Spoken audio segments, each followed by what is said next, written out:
안녕하세요. 어퍼TV 박수현입니다. 자, 오늘은 이제 전세 계약 시 전세 사기에 관련된 것도 한번 꼭 체크해야 될 부분도 이제 알려드릴게요.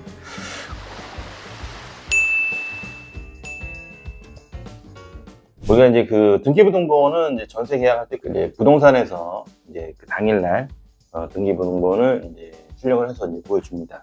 그리고 이제 저희가 이제 입주하는 날 당일날 또 이제 등기부등본을 떼어서 이제 주죠. 근데 그거는 이제 기본적으로 이제 체크를 해야 되는데, 부동산을 꼭 못 믿어서가 아니고, 이런 전세를 들어가는 이제 나의 재산, 큰 재산이 왔다 갔다 할 때는 최소한 본인이 등기부등본은 좀 한두 번은 띄워보셔야 된다. 해봐야 뭐 700원, 600원 밖에 안 들어가는데, 그걸 한번 해보시는 것도 경험이니까, 등기부등본 보실 때는 뭐 표제부 갑구 을구 있는데 이거 중요하지 않습니다. 이게 말이 그렇게 하는데, 표제구는 주소, 주소 건물 이름 나와 있는 거고, 갑구는 이제 소유자 이름 누구 거냐. 그래서 한 사람 거냐, 두 사람 이름이냐, 세 사람 이름이냐, 거기 이제 다 써 있어요.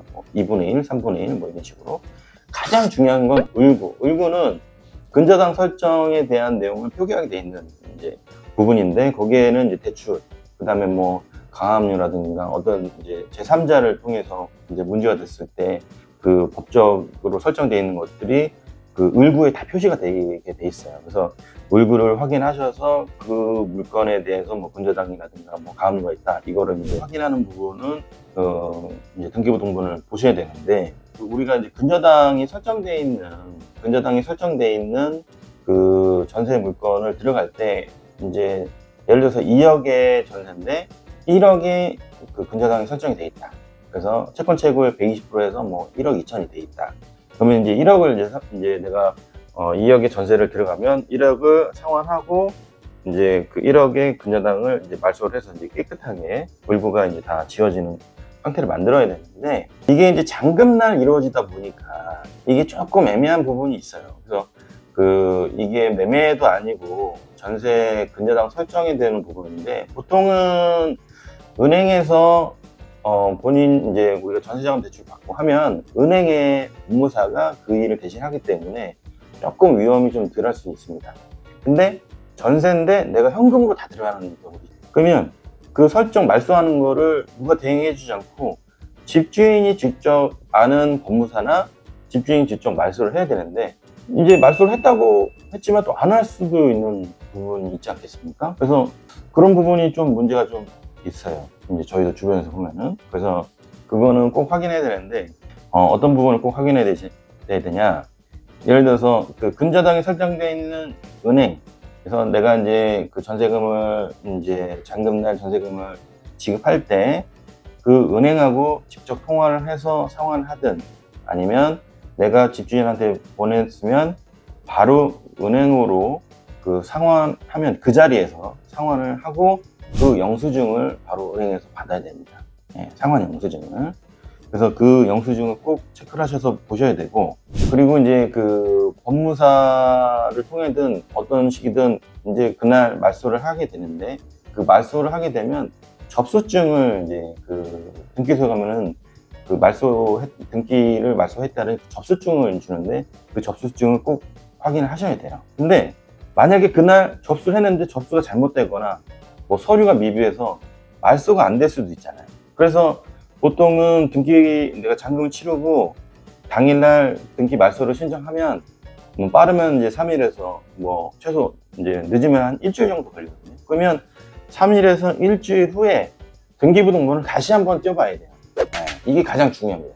그냥 거기서 내가 당일날 잔금 치를 때 돈 다 주고 했기 때문에 문제 없을 거야 라고 생각하고, 갑자기 2년 아니면 중간인데 갑자기 집에 압류가 들어온다든가 경매가 넘어간다든가 이런 경우가 있어요. 그래서 그런 부분은 꼭 체크를 하셔야 돼요. 그래서 만약에 말소가 안 됐다, 그럼 다시 집주인에게 말소를 해달라고 요청을 해서 말소를 꼭 해야 되는 거니까, 잔금 치르고 3일이나 7일이 지날 때 꼭 등기부등본이 본인이 직접 한번 떼어보셔라 라는 거가 가장 중요합니다.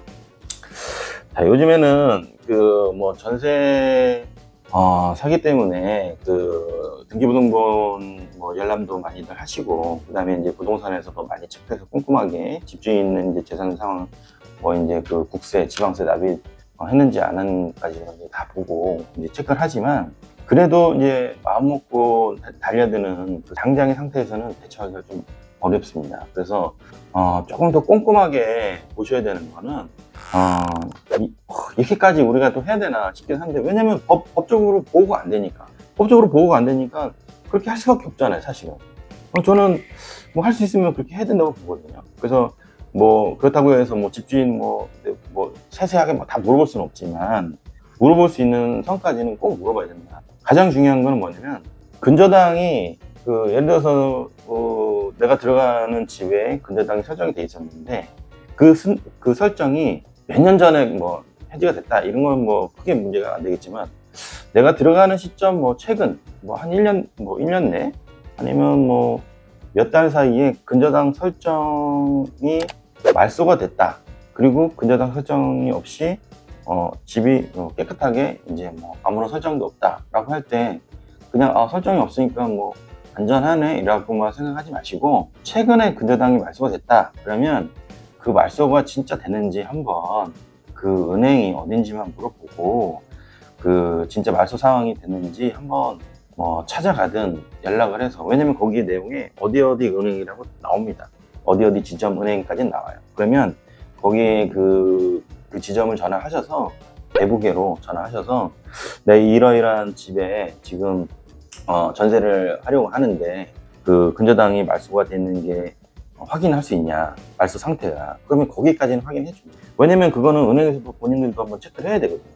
뭐 위조를 해서 말소를 하든, 아니면 어떤 사람이 뭐 악의적으로 말소를 하든, 은행에서 이제 본인들이 모르는 말소 사항을 확인할 수 있는 부분이잖아요. 그래서 꼭 거기까지 확인해 보세요. 왜 그러냐, 예전에 그 빌라왕의 전세 사기 때 화곡동에 문제가 그것 때문에 엄청 많았어요. 그래서 그때 이제 기사가 하나 났었는데, 그 기사를 이제 잠깐 제가 설명을 해드릴게요. 2017년도 그 4월에 A라는 사람이 화곡동에 빌라를 매매를 했어요. 근데 1억 1,900의 근저당 설정을 이제 대출을 받았죠. 근데 이게 빌라 근저당 설정을 본인이 몇 달 있다가 이 은행의 그 법인 인감을 위조를 해서 이 근저당을 본인이 말소를 합니다. 그래서 이 근저당에 깨끗이 말소가 다 돼서 설정이 없는 거예요. 근저당 설정이. 그러니까 세입자든 아니면 그거를 매매하는 사람이든 말소 사항이 없기 때문에 그냥 현금을 다 집주인한테 100% 지급할 수밖에 없죠.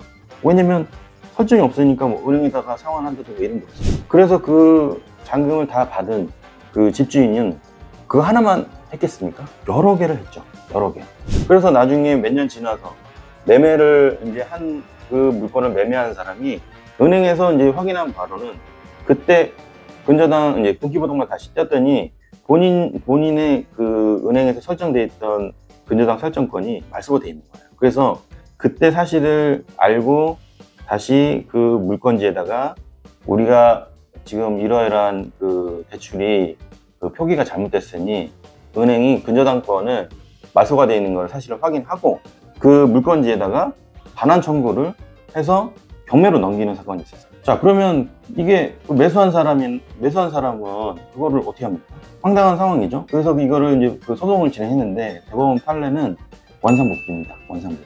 그래서 그 등기는 원상복귀를 하고 근저당 설정을 하고, 새로 매수한 사람은 어떻게 해요? 그 원래 팔았던 전 집주인에게 그 손해배상 청구를 하게 되죠. 근데 이 사람은 작정했는데 그 돈이 어디 있겠어요? 그리고 그 사람은 그 정도까지 했으면 뭐 여기 있겠습니까? 그냥 어디 뭐 도망갔거나 아니면 뭐 감옥에 있거나 뭐 그런 상황이겠죠. 그러면 이제 말 그대로 이제 날벼락이죠. 뭐 갑자기 살고 있는데 정상적인 거래인 줄 알았더니 뭐 알고 봤더니 이제 사기가 된 거죠. 이게 뭐 매매뿐만 아니고 전세도 마찬가지입니다. 그래서 이게 이제 아까 제가 이제 서두에 말씀드렸지만, 이 등기부등본에 있는 근저당 설정 이 내용이나 모든 사항은 공신력이 없고 공시력만 있기 때문에, 이거를 거래하는 이제 매수자나 아니면 임차인은 가장 중요한 근저당 설정, 그리고 소유권자, 그 사람이 맞는지를 꼭 확인하시고, 그리고 근저당에 한해서는 최근에 말소되어 있는 그 은행, 대한 은행도 본인이 확인할 수 있으면 꼭 확인을 하셔라. 그러면 최소한의 그 안전장치는 한다고 봅니다. 이게 이제 등기부등본이 공신력이 있어서 우리가 이제 그 매매 계약하거나 전세 사기를 당했을 때 좀 보호를 했으면 좋겠는데, 이게 현실적으로 지금 안 됩니다. 현실적으로 지금 안 되는데, 안 된다고 해서 뭐 불평해서 뭐 내 재산 날릴 수는 없잖아요. 그래서 내 재산은 내가 보호하는 게 일선무니까 지금 당장 할 수 있는 거라도 하자라는 취지로 제가 이렇게 말씀을 드립니다. 그래서 주변에 그 뭐 법무사도 있고 뭐 거래할 때 부동산에서 이제 그 사장님들도 많이 도와주시긴 하지만, 사실 내가 직접 알고 내가 확인해야지 더 정확한 거지, 뭐 그분들이 100% 맞다, 이분이 책임을 다한다, 아니 계약이 다 끝나고 사기 다 당했는데 뭐 자잘못 따지면 뭐합니까? 돈이 뭐 다 날아가는데. 그래서 그 내 돈, 내 소중한 재산 꼭 본인이 잘 챙기셔서 지키시길 바랍니다. 오늘은 여기까지 하겠습니다. 다음에 더 좋은 내용으로 찾아뵙겠습니다. 감사합니다.